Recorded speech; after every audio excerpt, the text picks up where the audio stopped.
Good morning, welcome to a beautiful, foggy, cloudy, kind of chilly day. We have a lot of work we got to get done today. Big thank you to AG1 for sponsoring this video. A door opener.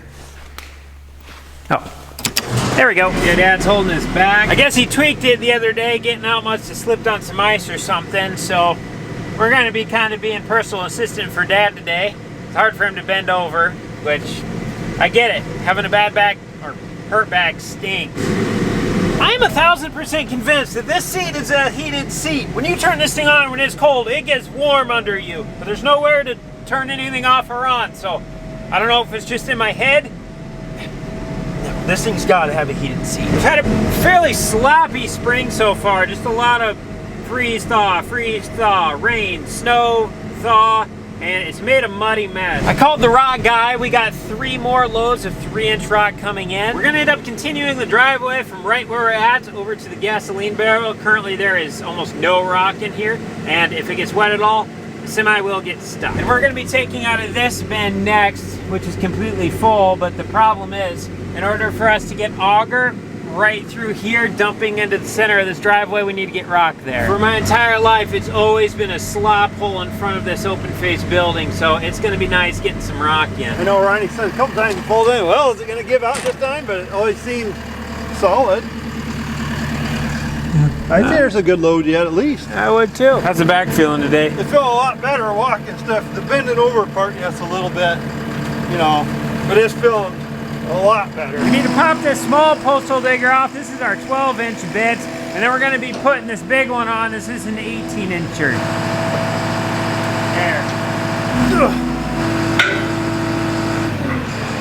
We have a cremation to dig this morning. It sounds like it's an 18 by 18-inch urn. That's going to go right here. See that stone over there? That looks like a bench. That's where Grandpa Ray's buried.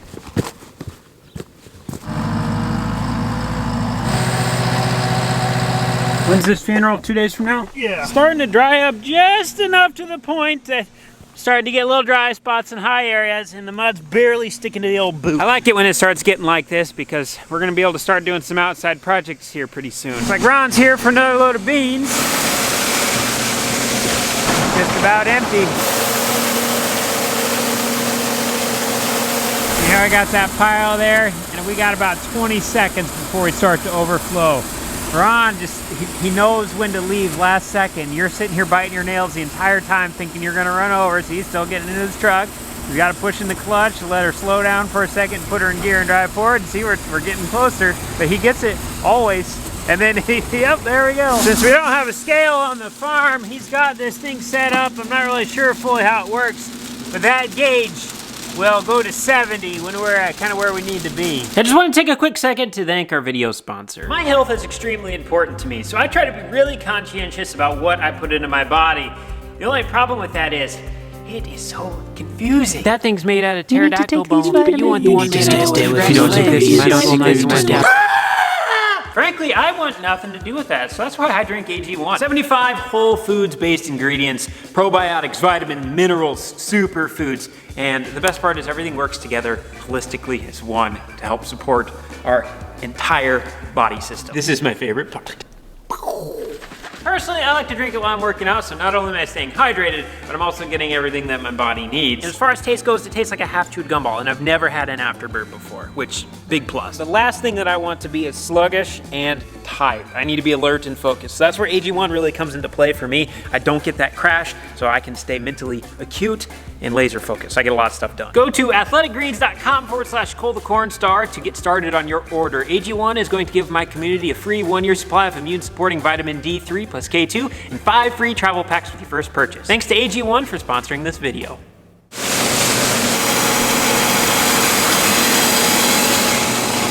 And then here comes Levi. Frequency mode. Wow, you showered today. Monthly shower. Gotta get it in every once in a while. What is this? Where am I supposed to put my camera at? Jeez, they were not thinking when they built these trailers.